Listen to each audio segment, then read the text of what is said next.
আসসালামু আলাইকুম টেকি পার্কবাসী। টেকি পার্কে হাজির হয়েছি ভিভোর নতুন ফোন iQOO Z10 আর 5G এই ফোনটা নিয়ে। আর হ্যাঁ, এই ফোনটা নিয়ে কিন্তু মার্কেটে ভালোই একটা হাইপ চলতেছে। তবে একটা বিষয় হচ্ছে iQOO ডিভাইসগুলোতে যে ক্যামেরা ফগ ইস্যু দেখা যায় সেটা কি এই ফোনটাতেও আছে? সেই সাথে এই ফোনটা পারফরমেন্সে কেমন সেসব নিয়েই কথা বলবো আমি পারভেজ জামান স্বাধীন, আর আপনারা দেখছেন টেকি পার্ক। শুরুতেই বলতে হয় এর ক্যামেরা সেগমেন্ট নিয়ে, কারণ এটাই এই ফোনের সবচেয়ে বড় উইক পয়েন্ট। iQOO এর ক্যামেরা কিন্তু বরাবরই মোটামুটি ভালোই পারফরমেন্স দিয়ে আসছে বিগত বছরগুলোতে, তবে এখন শুরু হয়েছে ক্যামেরা ফগ ইস্যুর মতো সমস্যা। তাছাড়া অপটিমাইজেশনটাও আর আগের মতো হচ্ছে না। তো ক্যামেরার ছবির কোয়ালিটি নিয়ে কথা বলার আগে স্পেকগুলো একটু বলে দিই। ফোনটার পেছনে রয়েছে ডুয়াল ক্যামেরা সেটআপ, যেখানে 50 মেগাপিক্সেল সোনি IMX882 f1.8 অ্যাপারচারের মেইন সেন্সর, আরেকটা হলো 2 মেগাপিক্সেলের f2.4 অ্যাপারচারের ডেপথ সেন্সর। তাছাড়া সেলফির জন্য সামনে আছে 32 মেগাপিক্সেল f2.45 অ্যাপারচারের সেন্সর। এখন আর আলট্রা ওয়াইড সেন্সরটা পাওয়া যায় না, দিন দিন এর প্রচলন এই বাজেট থেকে উঠে যাচ্ছে। তবে আমার মতে এটা দেওয়া উচিত। ডে লাইটে ছবি তুলতে গিয়ে আমরা ফগ ইস্যু লক্ষ্য করেছি, ছবিগুলো দেখলেই বুঝে যাওয়ার কথা। ফগ ইস্যুর জন্য এক্সপোজার ব্যালেন্সের অবস্থা নাজেহাল, এছাড়া হোয়াইট ব্যালেন্স, কালার টোন এগুলোকেও ভালোর কাতারে রাখা যাচ্ছে না। ডিটেলসটা চলে আর কি, তবে সফটনিং কিন্তু রয়েছেই। মাঝে মাঝে কিছু ছবি ইউজেবল মনে হলেও মেইন ক্যামেরার ডে লাইটের পারফরমেন্স ওভারঅল ভালো বলা যাচ্ছে না। পোর্ট্রেট ছবিগুলোর অবস্থাও একই রকম, তাছাড়া এডজ ডিটেকশনটাও নড়বড়েই লেগেছে। 1.5x 2x এও ডিটেলস লস হয়, যেটা কিনা স্বাভাবিক, তবে স্মুদিংটাও খেয়াল করেছি। ব্লারনেস বোকেগুলো ভালোই, মাঝে মাঝে কিছু ভালো ছবিও দেয়, তবে পোর্ট্রেটকেও আমি মাইনাস পয়েন্টই দিব। রাতের বেলা নাইট মোডের ছবিগুলো আবার ডিসেন্ট, নয়েস ও গেইন কম থাকায় ডিটেলসটাও মোটামুটি ভালোই পাওয়া যায়। নর্মালি ডে লাইটের সেলফিগুলো আবার কাজে লাগানোর মতো। এক্সপোজারটা চলনসই, তবুও আর একটু অপটিমাইজেশনের দরকার, কারণ কিছুটা স্মুদিং এখানেও রয়েছে। তাছাড়া সেলফির পারফরমেন্স খুব বেশি খারাপ না, এভারেজ বলবো। ভিডিও রেকর্ডিং এর দিক থেকে এই ফোনটার ফ্রন্ট আর ব্যাক দুইটা ক্যামেরা দিয়ে 4K 30 fps এ ভিডিও রেকর্ড করতে পারবেন, যেটা একটা প্লাস পয়েন্ট। আর এই প্রাইস রেঞ্জে এমন সুবিধা কিন্তু খুব বেশি ফোনে পাওয়া যায় না। তাছাড়া ভিডিওর কোয়ালিটি দিনের আলোতে যথেষ্ট ভালো পাওয়া যায়। সামনের ক্যামেরায় EIS থাকায় ভিডিওর স্টেবিলিটি মোটামুটি ভালো, অন্যদিকে পেছনের ক্যামেরায় OIS-টা এখানে ভালো পারফর্ম করে, যার ফলে স্টেবল ফুটেজ পাওয়া যাচ্ছিল। কিন্তু একটা কথা বলে দেই, মেইন ক্যামেরার ভিডিও দেখতে ভালো লাগলেও এখানে কিন্তু শ্যাডো এরিয়াতে নয়েজ লক্ষ্য করেছি। ওভারঅল এই ফোনের ক্যামেরা এই ফোনটাকে অনেকটাই ডাউন করে দিয়েছে, তবে এর মেইন সেন্সরটা যথেষ্ট ভালো ছবি প্রোভাইড করতে পারে, কিন্তু ফগ ইস্যু আর অপটিমাইজেশনের কারণে এটা অনেকটাই পিছিয়ে পড়েছে। ফোনটার ডিজাইনটা সুন্দর, সেই সাথে অনেকটাই স্লিম লাগে। 7.39 মিলিমিটার থিকনেসের এই ফোনটা ওজনে মাত্র 183 গ্রামের মতো। তাছাড়া কোয়াড কার্ভ ডিজাইন হওয়ায় হাতে ধরলে বেশ কমফোর্টেবল লাগে এবং এক হাতে ব্যবহার করতেও তেমন কোনো অসুবিধা হয় না। তাই যারা লাইট ওয়েট ফোন পছন্দ করেন তারা এই ফোনটাকে চয়েস লিস্টে রাখতেই পারেন। ফোনটা পাওয়া যাচ্ছে দুইটা কালার ভেরিয়েন্টে, আর দুইটা কালারই দেখতে সুন্দর, যদিও আমাদের কাছে শুধু একটি কালার ভেরিয়েন্টই আছে।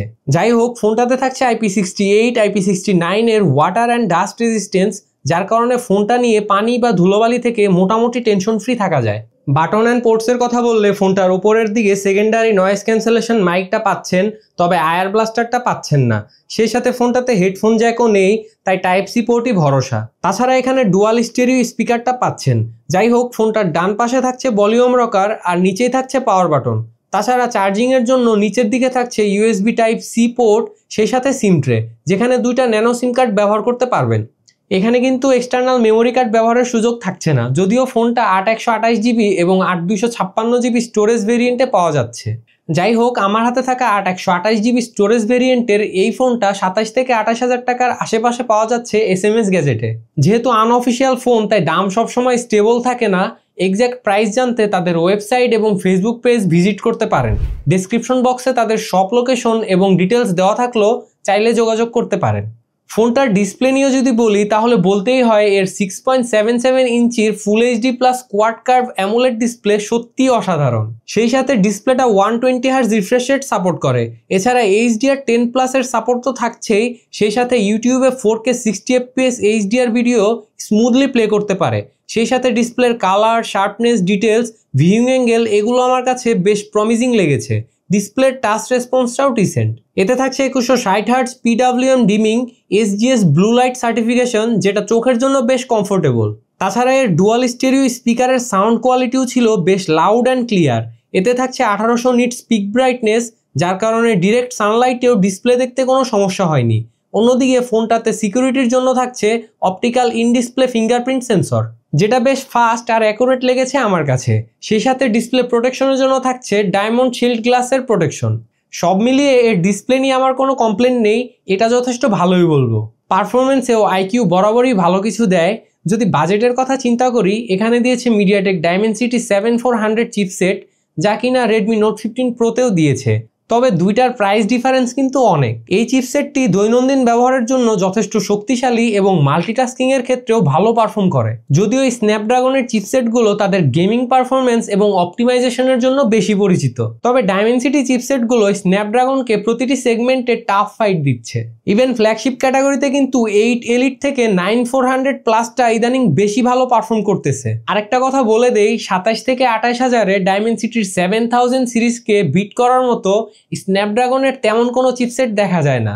যাই হোক, পারফরমেন্সের দিকে যদি আমরা তাকাই, তাহলে শুরুতেই এই ফোনের বেঞ্চমার্কিং স্কোরগুলো বলে দেই। এখানে আন্তততে পেয়েছি প্রায় 6,81,000 স্কোর, আর গিগবেঞ্চে সিঙ্গেল করে 981 আর মাল্টি করে 2773 স্কোর।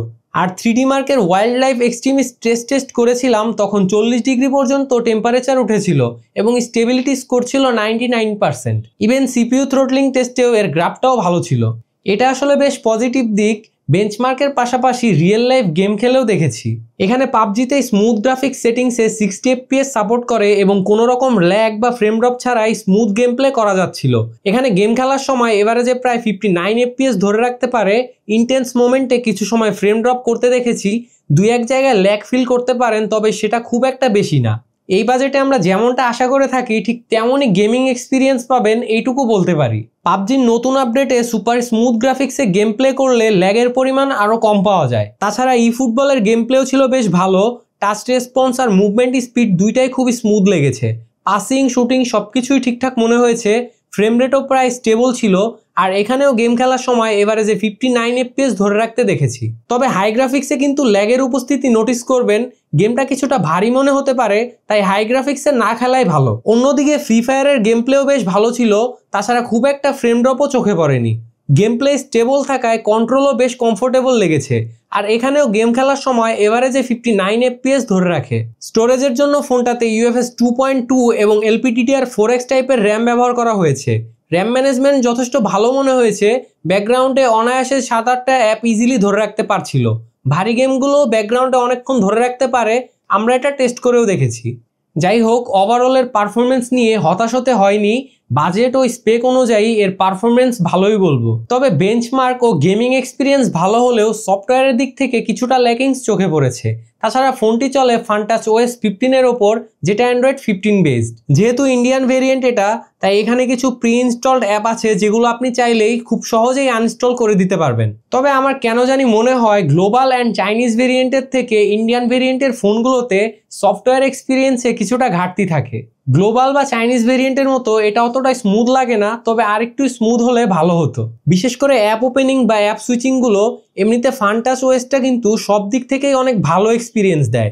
কাস্টমাইজেশন ফিচার এসব দিক থেকে যথেষ্ট প্রমিজিং একটা UI এটা। তাছাড়া ফোনটাতে 3 বছরের সিকিউরিটি আপডেট এবং 2 বছরের মেজর আপডেট পেয়ে যাবেন।